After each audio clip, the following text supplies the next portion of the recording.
매일경제에는 흥하는 전략이 있습니다. MBN골드 김은태 매니저와 오후장 전략 세워보기 전에 저와 함께 현구간 시황부터 점검해 보시죠. 현재 코스피는 약보합권에서 움직이고 있습니다. 0.25% 하락하고 있고요. 코스닥은 0.75% 낙폭 보여주고 있습니다.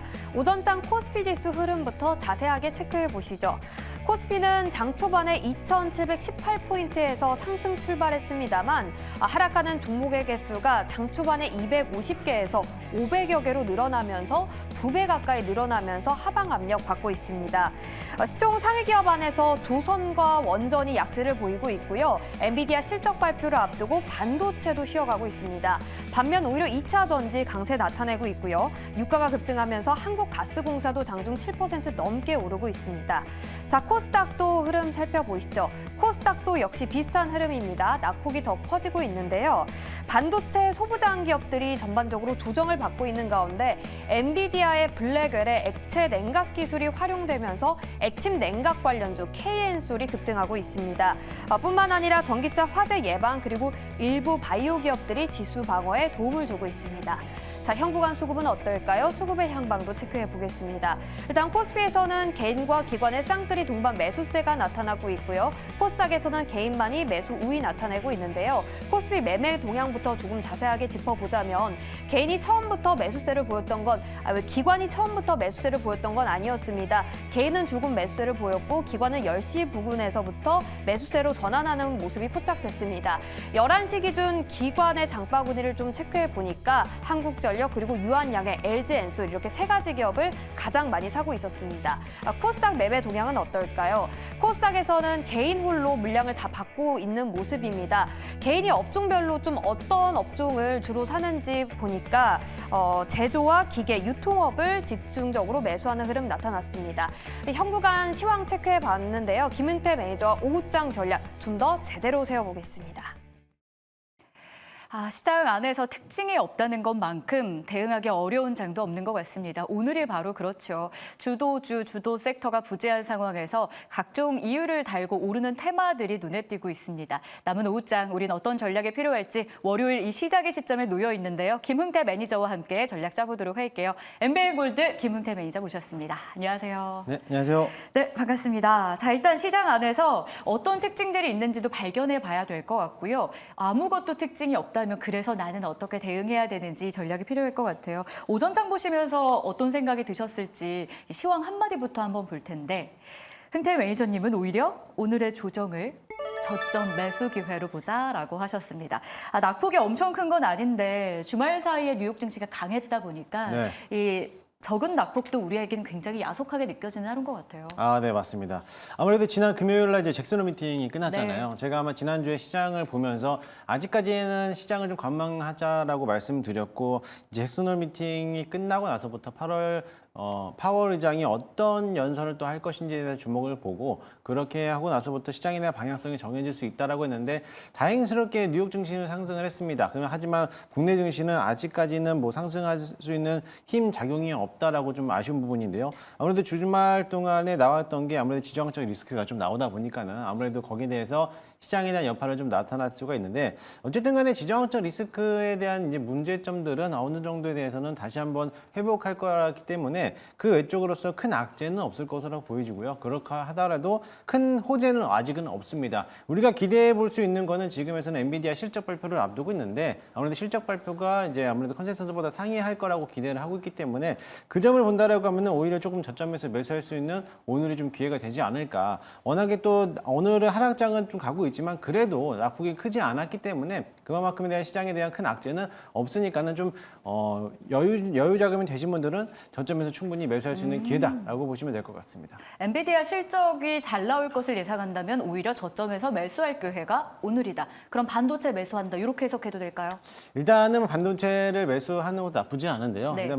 일단 반도체를 워낙에 또 많은 분들이 갖고 계시기 때문에 오히려 저점에서 분할 매수 관점으로 좀 한 번쯤은 추가 매수 관점으로 보시면 될 것으로 보여지고 또 그 외쪽으로서 이제 엔비디아가 또 나타낼 수 있는 게 액침 냉각에 대해서 사용하겠다. 그렇죠. 그런 내용도 나오고 있고 그러다 보니까 또 AI의 버블론이 또 한번 깨지다 보니까는 거기에 대해서 이번에 실적이 나타난다라고 하면은 AI에 대한 다시 한번 흐름도가 강하게 보일 수 있기 때문에 AI에 대한 중점을 두고 좀 매수하시면 좋을 것 같습니다. 알겠습니다. 일단 간략하게 힌트를 좀 얻어봤는데요. 조금 더 구체적인 전략을 한번 들어봐야 될 것 같아요. 바로 열어보겠습니다.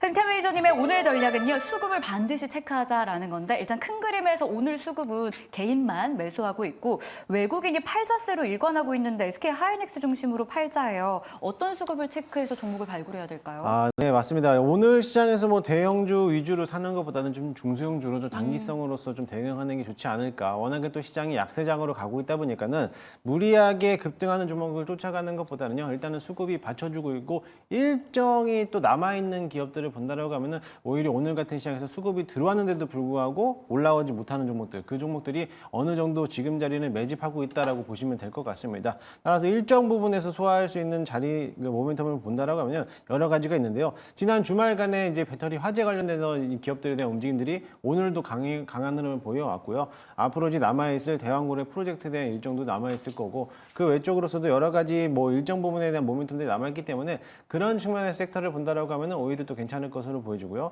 또 오히려 지난주에 또 강하게 움직였었던 뭐 유한양행의 이제 필두에서 많이 올라왔기 때문에 오늘은 뭐 리가켄바이오, ABL바이오, 뭐 기타 종목 에이프릴바이오가 오늘 급등하는 모습을 보이는데 마찬가지로 제약바이오 업종들도 관심 있게 보시면 좋지 않을까라고 판단하고 있습니다. 네, 알겠습니다. 수급이 들어왔는데도 종목들이 잘 반응하지 못했다면 다시 한번 상승할 가능성을 노려보면서 종목을 잘 추려야 될 것 같습니다. 자, 김흥태 매니저님과 함께하고 계신다면 그에 대한 두려움이나 걱정이 좀 덜할 것 같아요. 왜냐하면 목표가 도달하고 있는 종목들이 계속 속출하고 있기 때문인데 오늘도 역시 그런 종목 중심으로 보도록 할게요. 리뷰 내용, 이닉스부터 한번 출발해 볼 텐데요. 8월 23일이었죠. 지난주에 저희가 후반부 편입을 했는데 정말 몇 거래일 만에 10% 넘는 수익을 보여줬습니다. 오늘 장중에 꼬리를 달고 내려왔는데 그래도 일단 버텨주고 있습니다. 네, 맞습니다. 이닉스도 그날 이제 목표가 단기 목표가로 드렸기 때문에 2만 원을 딱, 2만 원, 네. 딱 도착을 했어요. 하고 나서부터 윗꼬리를 달았지만 그래도 아직까지 이닉스가 어떻게 보면 이제 배터리 화재 관련돼서 수혜를 받는 기업이다 보니까는 오늘도 장중에 좀 들어오는 모습을 보이는데요. 마찬가지로 매수가 부근이기 때문에 지금 자리도 충분히 신규 접근이 가능하다라고 말씀을 드리고 싶고요. 일단락은 1차 목표가 2만 원을 도달했기 때문에 2차 목표가는 22,000원 조금 더 상향 조정해서 보유하는 전략으로 볼 테니까요. 참고하시고 최근 들어서 지금 우리나라 국내 배터리 화재뿐만 아니라 중국에 있는 배터리 화재들에 대한 움직임, 배터리가 화재들이 계속적으로 나오고 있고 이제는 뭐 자동차, 전기차 배터리뿐만 아니라 뭐 킥보드라든지 기타 외적으로서 어떻게 보면은 값이 싼 어떻게 보면 좀 안 좋은 질 나쁜 배터리에 대한 화재가 계속적으로 나타나다 보니까는 아무래도 국내 배터리 시장에서도 전고체 관련된 기업들이 다시 한번 주목을 받을 것으로 보이니까요. 그 점을 참고하시면서 조금 더 홀딩하자라는 말씀 드리도록 하겠습니다. 네, 여전히 신규 매수 관점에서도 유효하다 이닉스였습니다. 1차 2만 원 달성한 이후에 저희는 지금 자리에서도 추가 매수 가능하다 22,000원까지 더 가져가 보도록 하겠습니다. 자, 다음으로 리가켄바이오도 점검할 텐데요. 7월 초에 매수하고 8월 초에 한번 흔들림이 나와서 약간 두려웠던 분도 있었을 것 같아요. 네, 맞습니다. 근데 버텼다면 지금 자리에서 또다시 수익 구간에 잘 놓여 있는 상황. 25% 수익인데요. 저희 계속 가지고 가야겠죠? 네, 당연히 계속 가져갈 수밖에 없고요. 사실 리가켄바이오는 단기적인 관점보다는 조금 더 중장기적인 모멘텀을 가지고 보유하시면 좋을 것 같습니다. 앞서 유한양행도 다시 한번 재진입했던 것처럼 리가켄바이오도 다시 한번 재진입할 수 있는 구간이다라고 볼 수가 있고요. 리가켄바이오뿐만 아니라 ABL바이오, 에이프릴바이오, 지아이노베이션 이런 같은 면역 항암 플랫폼을 가지고 있는 기업들은 이제 앞으로 9월 달에 되면은 에스모에 대한 암마케가 일정이 남아있기 때문에 그 일정까지는 다시 한번 소화할 가능성이 굉장히 큽니다. 그렇기 때문에 그 일정까지는 충분히 더 지켜보시면 좋겠고 그 외적으로 11월까지도 면역 암마케도 남아있기 때문에 올해는 좀 제약바이오를 괜찮은 관심 있게 보시면 좋을 것 같으니까요. 목표가는 뭐 그대로 유지한 상태에서 그대로 홀딩 전략 드리도록 하겠습니다. 제약바이오에도 참 많은 종목이 있는데요. 바이오 일정이 올해 꾸준히 남아있는 만큼 기대감도 유효합니다. 특히나 중장기 관점에서 리가켄바이오를 바라보자라는 의견도 기억해야 될 것 같습니다. 자, 마지막으로 한선 엔지니어링도 준비했는데 피팅 밸브 관련한 종목들이 꾸준히 상승세를 타고 있어요. 이 종목 1차 목표가 14,000원을 달성한 상황인데요. 어떻게 연말까지 가면 작년 연말의 고점 영광 한번 누려볼 수 있을까요? 작년 연말에 대한 고점까지는 조금 무리될 수 있겠지만은 네. 그래도 희망을 좀 가지고 저는 좀 홀딩하자라는 말씀드리고 네. 싶겠습니다. 한성 엔지니어링이 아마 이틀 3일 전에 제가 이제 14,000원을 딱 한번 찍고 나서 다시 한번 밀려서 이 자리에서는 다시 한번 들어올 가능성이 크니까는 지금 자리는 신규 접근도 가능하다라고 말씀을 드렸는데 오늘 마찬가지로 14,000원을 다시 한번 돌파를 시도를 했습니다. 아무래도 이번 주 28일 날 세계 지질 과학 총회가 또 남아 있습니다. 뭐 이 말로 들으면은 지질학 올림픽이라고도 뭐 일컫는다라고 하는데 그게뿐만 아니라 이제 29일 날 그 다음 날 아무래도 이제 한국석유공사에서 대왕고래 프로젝트에 대한 일정에 대해서 다시 한번 오픈한다라고 해요. 그것 때문에 아마 그 일정 부분에서 소화하기 위한 오늘 역시도 마찬가지로 한국가스공사뿐만 아니라 한선 엔지니어링, 피팅밸브 관련된 종목들 또는 대왕고래 프로젝트에 대한 참여할 수 있는 기업들이 오늘은 조금 강한 흐름을 보이고 있는데 마찬가지로 이번 9월 달뿐만 아니라 10월 달, 11월 달에도 일정이 계속 남아있기 때문에 그 일정을 본다라면 올해까지는 시추하기 전까지는 조금 더 홀딩하면서 가져가시면 좋을 것으로 보여지고요. 마찬가지로 피팅밸브 사업을 하고 있었던 이제 한선 엔지니어링도 2차 목표가를 15,000원까지 제시해드리도록 할 테니까요. 15,000원까지는 홀딩하자라는 말씀 드리도록 하겠습니다. 좋습니다. 이렇게 해서 잘 나가고 있는 종목들 리뷰 도와드렸습니다. 잘 가는 것만 리뷰하는 게 아니라요. 그만큼 가는 종목들이 많아서 저희가 엄선해서 궁금해하실 만한 종목들 위주로 리뷰 도와드리고 있어요. 그렇기 때문에 오늘 편입할 종목들도 많이들 궁금해하실 것 같은데요. 두 종목 준비했고요. 첫 번째 종목부터 한번 열어보도록 할게요. 참 시장 안에 트렌디한 종목 중에 하나입니다. 2차 전지가 네. 저는 전기차 화재가 나서 사실은 이미도 못 가고 있었는데 저 발목 잡힐 줄 알았어요. 네. 근데 이렇게 열폭주라던가 반사수에 기대되는 쪽으로 수혜가 붙으면서 이 테마가 죽질 않고 있어요. 네, 맞습니다. 오늘 편입할 나노팀도 그렇지 않나 싶은데 한 가지 마음에 걸리는 건 단기간에 한 70% 올랐더라고요. 네, 맞아요. 더 갈 수 있습니까? 일단은 단기적으로 70% 정도 올라왔는데 이 올라왔던 자리가 차트를 보시게 되면은 그동안의 조정을 계속적으로 받았어요. 주가가 39,450원이었는데 뭐 주가가 그때까지는 7,600원까지 하면은 뭐 대략적으로 위에서 보유하신 분들이라면 거의 한 뭐 90% 정도 이렇게 뭐 많은 흐름으로서 내려오고 있는 모습인데 저는 오히려 저점에서 올라온 70% 정도 올라왔지만 어느 정도에 대한 바닥권을 찍고 이제 막 상승 추세를 달리고 있지 않을까 이제 중간 다리가 왔기 때문에 충분히 지금도 저점이다라고 생각하시면 될 것 같습니다. 뭐 동사 같은 경우는 아무래도 다들 알고 계시겠지만 지금 최근 들어서 배터리 화재에 대해서도 관심 있게 보고 있는데 그 와중에서도 열 관리, 그러니까 열 처리를 할 수 있는 열 폭주 방지를 만드는 또 제어하고 있는 시스템을 판매하고 있는 기업이기도 합니다. 최근 들어서 현대모비스하고에 대한 5,300억 원 규모에 대한 열 폭주 방지 소재에 대한 프로젝트에 대한 수주도 또 나왔기 때문에 거기에 따라서 실적에 대한 모멘텀도 또 한번 누려볼 수가 있을 거라 보여주고요. 우리의 국내뿐만 아니라 글로벌 전반적으로서 배터리 화재에 대한 문제가 심각하다 보니까는 아무래도 이제 슬슬 올라올 자리가 되지 않을까. 물론 지난번에 소개해드렸던 이닉스도 역시나 마찬가지로 1차적으로 한번 올라왔다가 조정받는 모습이었는데 마찬가지로 나노팀도 최근 들어서 이닉스와 동일하게 올라왔다가 오늘은 박스권에서 이제 안착하고 있는 모습이다라고 보시면 될 것 같습니다. 저는 일단 현재가 매수 편입 한번 해보도록 할 거고요. 1차 목표가는 14,500원, 손절가 라인은 11,000원 잡고 대응하도록 하겠습니다. 얼마나 내려와 있었으면 70% 급등했는데도 지금 자리 충분히 저가 매수 유입 가능한 구간이라고 판단하셨을까요? 저희는 믿고 나노팀 첫 번째 종목으로 편입하면서 14,500원 목표가 그리고 11,000원의 손절가도 기억해 보겠습니다. 자, 2차 전지 열폭주 관련해서 첫 번째 종목 편입했다면 두 번째는 반도체와 연관성이 있어요. 한번 볼까요? 인성정보입니다. 이게 반도체? 어떤 연관이 있을까? 많이들 생각하실 것 같은데 네. 사실은 의료업계가 파업을 하면 주로 많이 언급됐던 종목이기도 해요. 비대면 진료 네. 관련한 좀 모멘텀이 있잖아요. 네. 구체적인 내용 한번 들어봐야 될 것 같아요. 네, 일단 인성정보 같은 경우에서는 앞서 소개해드렸던 나노팀하고는 좀 별개적으로 나노팀은 약간 조금 스윙적의 관점으로 본다라고 하면 네. 인성정보는 오늘 장에 대한 트렌드로서 이제 단발성 매매로 좀 참고하시면 좋겠고요. 동사 같은 경우는 과거에 코로나19 관련돼 가지고 비대면 비대면 이제 진료에 대해서 가장 수혜를 받았던 기업이기도 합니다. 최근 들어서 이제 이번에 전공의에 대한 파업도 있었지만은 최근 들어서 이제 간호사들에 대한 파업까지도 나온다라고 네. 해요. 그래서 29일 날 이제 결과가 나오겠지만은 아무래도 그런 파업 때문에도 아마 반사회로 수혜를 받지 않을까라고도 생각이 되고요.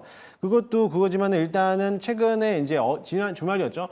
엔비디아가 액침 냉각을 이번에도 사용한다라고 했잖아요. 4분기부터 이제 블랙엘이라는 이제 반도체에다가 이제 적용을 하겠다라고 밝혔기 때문에 액침 냉각 관련된 종목도 오늘 KN솔이라든지 GST가 오늘 강한 급등 흐름을 보이고 있습니다. 근데 이제 인성정보도 마찬가지로 또 액침 냉각하고 같이 볼 수 있는 게 뭐냐면 인성정보에 대한 자회사가 이 자회사에 있는 아이넷뱅크라는 기업이 이제 액침 냉각에 대한 장비를 계약을 따오면서 거기 또 액침 냉각으로서 시장에서 주목을 받기 시작을 했습니다. 아직까지 정확하게 시장에 대한 뚜렷하게 주목을 받지 못했지만은 아무래도 조만간에 이 액침 냉각에 대해서 시장에서 주목을 다시 한번 붐을 일으켜 온다라고 하면은 그와 관련돼서 수혜를 또 받을 수 있을 거라고도 보여지니까요. 그 점을 좀 참고하시면서 보시면 좋겠고요. 일단락은 오후장 공략주처럼 오늘은 좀 오후장에 한번 급등할 수 있는지 한번 지켜보도록 하겠습니다. 수급적인 측면이 이미 한번 순환매를 돌리고 있어요. 돌고 있기 때문에 아무래도 그런 액침 냉각에 대한 이슈도 있겠지만은 간호사 파업에 대한 의료진료, 이렇게 비대면 관련 서비스에 대한 움직임들이 다시 한번 나타날 것으로 보이니까는 그 점을 참고하시면서 대응하시면 좋겠습니다. 일단 현재가 매수 한번 편입을 해보도록 할 거고요. 1차 목표가는 2,700원, 순저가 라인은 2,100원 짧게 잡고 대응하도록 하겠습니다. 자, 저희가 두 종목을 편입했는데요. 이 섹터에 대한 나뉨도 있었지만 중요한 건 투자 전략 중에 하나였던 게 나노팀은 약간의 스윙 전략으로 간다면 인성정보는 오늘 오후장 공략주라는 코너 이름과 걸맞게 단발성 전략으로 한번 가보도록 하겠습니다. 인성정보의 가격 전략도 체크해봐야겠죠. 목표가 2,700원, 손절 라인은 2,100원이었습니다. 잘 기억해 보도록 할게요. 자, 나노팀과 인성정보를 만나봤는데요. 자, 주 초반에 저희가 이렇게 든든한 종목을 만나면 후반까지도 잘 가는 것 같아요. 지난주에도 저희가 그랬고요. 아쉬운 분들을 위해서 무료 방송과 그리고 밴드를 통해서 정보도 꾸준히 나가고 있는데요. 자, 오늘은 어떤 루트를 통해서 정보 얻어볼 수 있을까요? 저는 오늘은 무료 방송은 없고요. 제가 지난 주말 일요일 날 무료 방송을 하면서 오늘 시장에 대한 한 주간 관심 종목들을 소개해드렸거든요. 근데 오늘 대부분 다 6~7% 올라가고 있는데 마찬가지로 네이텍 녹색 밴드로 들어오시면은요. 제가 아무래도 종목에 대한 이슈라든지 정보들을 제공하고 있으니까요. 많은 정보 받아가실 수 있게 준비해두도록 할 테니까는 네이텍 녹색 밴드에서 김웅택 검색하셔서 많이들 찾아오시기 바라겠습니다. 참 변동이 심한 시장이 몇 주간 이어지고 있습니다. 그럴 때일수록 여러분 정보가 무엇보다 발빠르게 필요할 텐데요. 김흥태 매니저의 밴드를 통한다면 실시간으로 올라오는 정보까지 얻어보실 수 있으니까 꼭 참고해 보시길 바라겠습니다. 자, 저희가 준비한 소식은 여기까지입니다. 아쉽게도 시장의 낙폭은 코스닥 위주로 조금 더 커졌는데요. 남은 시간도 매일경제TV와 함께 하시면서 전략 얻어가시길 바랄게요. 저희는 내일 오전 10시에 찾아오겠습니다. 시청해 주셔서 고맙습니다.